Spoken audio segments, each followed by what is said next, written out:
రాష్ట్రాల్లో మిరప పంట పూత దశ నుంచి కాయ దశలో ఉంది. ప్రస్తుతం కొన్ని ప్రాంతాలలో మిరప నుంచి తొలి కాపును తీసుకునేందుకు సిద్ధమవుతున్నారు. ఈ దశలో చాలా ప్రాంతాల్లో పురుగుల తాకిడి ఎక్కువ అవుతుండటంతో రైతులు తీవ్ర ఆందోళన వ్యక్తం చేస్తున్నారు.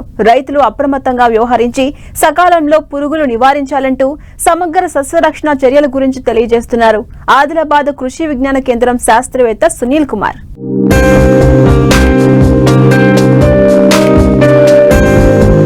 వాతావరణ పరిస్థితులు అనుకూలిస్తే మెట్ట సాగులో మిరపను మించిన పంట మరొకటి లేదు అనేది అనాదిగా రైతుల్లో ఉన్న నానుడి. క్షేత్రస్థాయిలో ఇది వాస్తవం కూడా. మిరప సాగులో గత సంవత్సరం రైతులు మంచి ఫలితాలు సాధించారు. కానీ ఈ ఏడాది వాతావరణ ఉష్ణోగ్రతల్లో తీవ్ర హెచ్చుతగ్గుల వల్ల సాగు ప్రారంభం నుంచి రైతులు తీవ్ర ఇబ్బందులు ఎదుర్కొంటున్నారు. ప్రస్తుతం వేసిన పంటలో ఇప్పుడు పురుగుల సమస్య తీవ్ర ఆందోళనకు గురిచేస్తోంది.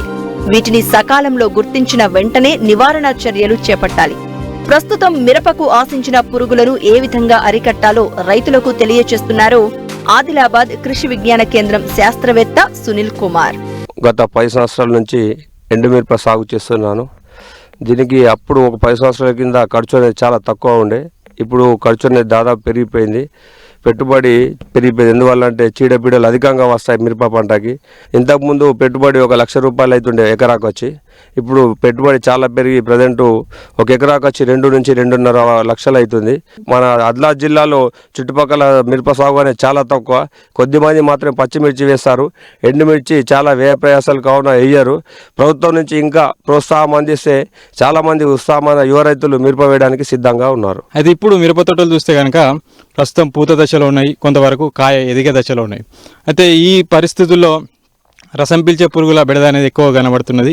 ముఖ్యంగా వీటిలో తామర పురుగులు, నల్లి పురుగులు, పేనుబంక, తెల్లదోమ వీటి యొక్క సమస్య అనేది ఎక్కువగా కనబడుతున్నది. మనం ఈ తామర పురుగుల విషయానికి వస్తే కనుక ఈ తామర పురుగులు చిన్నగా ఉండి గోధుమ రంగులో లేదా నలుపు రంగులో ఉండి ఈ ఆకుల అడుగు భాగం నుంచి విపరీతంగా రసాన్ని పీలుస్తూ ఉంటాయి. దీనివల్ల ఆకులు పైకి ముడుచుకుపోవడం అనేది కనబడుతున్నాయి. దీన్ని మనం పై ముడత అని పిలుస్తున్నాం. అదేవిధంగా ఈ యొక్క నల్లి పురుగుల వలన ఈ ఆకుల నుంచి రసాన్ని పీల్చడం వలన ఆకుల కాడలు సాగిపోవడము, ఆకులు ముదురు ఆకుపచ్చ రంగులోకి మారి కిందికి ముడుచుకోవడం అనేది గమనిస్తున్నాం. అదేవిధంగా వీటితో పాటుగా ఈ పేనుబంక, తెల్లదోమ కూడా రసాన్ని పీల్చడం వలన మొక్కల్లో ఎదుగుదల తగ్గి తదనంతరం దిగుబడులు తగ్గిపోవడం అనేది చూస్తున్నాం. ముఖ్యంగా ఈ రసం పీల్చే పురుగులు మొక్కల నుంచి రసాన్ని పీల్చడమే కాకుండా ఒక మొక్క నుంచి ఇంకొక మొక్కకు ఈ వైరస్ తెగుళ్లను కూడా వ్యాపింపజేస్తున్నాయి. రైతులు విరివిగా రసాయన మందులను పిచికారీ చేస్తున్నారు. కొన్ని ప్రాంతాల్లో అయితే కనుక ప్రతి 3 రోజులకోసారి కూడా ఈ రసాయన మందులను పిచికారీ చేస్తున్నారు. దీనివల్ల ఏంటంటే పెట్టుబడి ఖర్చు అనేది రోజు రోజుకు పెరుగుతున్నది. కానీ ఈ యొక్క పురుగుల యాజమాన్యం అనేది సమర్థవంతంగా చేపట్టలేకపోతున్నారు. అయితే ఈ సందర్భంలో ముఖ్యంగా ఈ యొక్క ఉధృతి పెరగడానికి గల కారణాలను తెలుసుకోవాలి. ఈ చూసినట్లయితే కనుక ముఖ్యంగా ఎరువుల యాజమాన్యం విషయానికి వస్తే సమతుల్య ఎరువుల యాజమాన్యం పాటించకపోవడము, అంటే రైతులు చాలా వరకు కాంప్లెక్స్ ఎరువులను అందజేస్తున్నారు. దాంతోపాటుగా నత్రజని సంబంధిత ఎరువులను కూడా ఎక్కువగా అందజేస్తున్నారు. అదేవిధంగా మనకు ఈ వాతావరణ పరిస్థితులు చూసినప్పుడు కూడా అనేక సందర్భాల్లో బెట్ట పరిస్థితులు ఏర్పడము, ఉష్ణోగ్రతలు ఎక్కువగా ఉన్నటువంటి సందర్భాల్లో కూడా ఈ రసం పీల్చే పురుగుల ఉధృతి అనేది ఎక్కువగా ఉంటుంది. అంటే ఇటువంటి సందర్భంలో సమగ్ర సస్యరక్షణ చర్యలు పాటించినప్పుడు మాత్రమే ఈ యొక్క రసం పీల్చే పురుగులను మనము నివారించడానికి అవకాశం ఉంటుంది. వీటిలో భాగంగా మొట్టమొదటిగా సమతుల్య ఎరువుల యాజమాన్యం పాటించాలి అంటే సేంద్రియ ఎరువులతో పాటు రసాయనిక ఎరువులను వాడాలి. సేంద్రియ ఎరువుల విషయానికి వచ్చినప్పుడు కనీసం ఒక ఎకరానికి 4 నుంచి 5 టన్నుల పశువుల ఎరువు అందజేయాలి. లేదా మనము పచ్చిరొట్ట ఎరువులు, జీలుగా, జనుము లాంటి పచ్చిరొట్ట ఎరువులను తోటలో మనం కలియదున్నినట్లయితే కనుక ఈ యొక్క సేంద్రియ పదార్థం పెరిగేటటువంటి అవకాశం ఉంటుంది. వీటితో పాటుగా మనం సిఫారసు చేసిన మోతాదులో మాత్రమే ఈ యొక్క సూటి ఎరువులను అందజేసుకుంటే కనుక ఈ యొక్క రసం పీల్చే పురుగుల ఉధృతి తగ్గుతుంది. అంతేకాకుండా మనం తోట చుట్టూ కూడా ఈ యొక్క రక్షక పంటగా జొన్న లేదా మొక్కజొన్నను 2 నుంచి 3 వరుసలు ఒత్తుగా కనుక వేసుకున్నట్లయితే కనుక మనం చుట్టుపక్కల నుంచి వచ్చేటటువంటి రసం పీల్చే పురుగులను కూడా నివారించవచ్చు.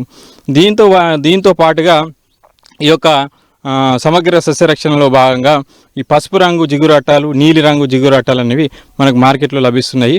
ఇవైతే కనుక ఎకరానికి 30 చొప్పున మనం అక్కడక్కడ పెట్టినట్లయితే కనుక ఈ యొక్క తెల్లదోమను నివారించవచ్చు, అదేవిధంగా తామర పురుగులను నివారించవచ్చు, కొంతవరకు పేనుబంక కూడా నివారించడం అనేది జరుగుతుంది. అయితే ఎప్పుడు కూడా ఈ జిగురు అట్టాలను పెట్టేటప్పుడు పంట నుంచి ఒక అడుగు ఎత్తులో ఉండేటట్లుగా చూసుకోవాలి.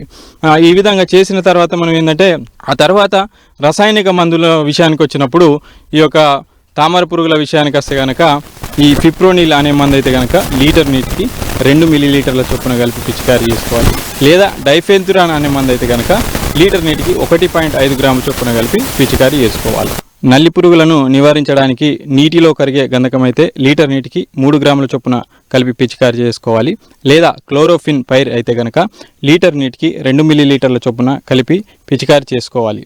అదేవిధంగా పేనుబంక విషయానికి వచ్చినప్పుడు ఎసిఫేట్ అనే మందును లీటర్ నీటికి 1.5 గ్రాముల చొప్పున కలిపి పిచికారీ చేసుకోవాలి. దాంతోపాటు తెల్లదోమ ఉధృతి ఎక్కువగా ఉన్నప్పుడు థయోమిథాక్సామ్ అనే మందును లీటర్ నీటికి 0.2 గ్రాముల చొప్పున కలిపి పిచికారీ చేసుకోవాలి. అంటే ఈ మందులను ఎప్పుడు కూడా మనం మార్చి వాడుతూ ఉండాలి. అదేవిధంగా వేప నూనెను కూడా అప్పుడప్పుడు పిచికారీ చేస్తుండడము, మందులను కూడా మార్చి వాడినట్లయితే కనుక ఈ యొక్క రసం పీల్చే పురుగులను సమర్థవంతంగా నివారించవచ్చు. దాంతోపాటు మనం నాణ్యమైన ఉత్పత్తిని తీసుకోవడానికి అవకాశం అనేది ఉంటుంది.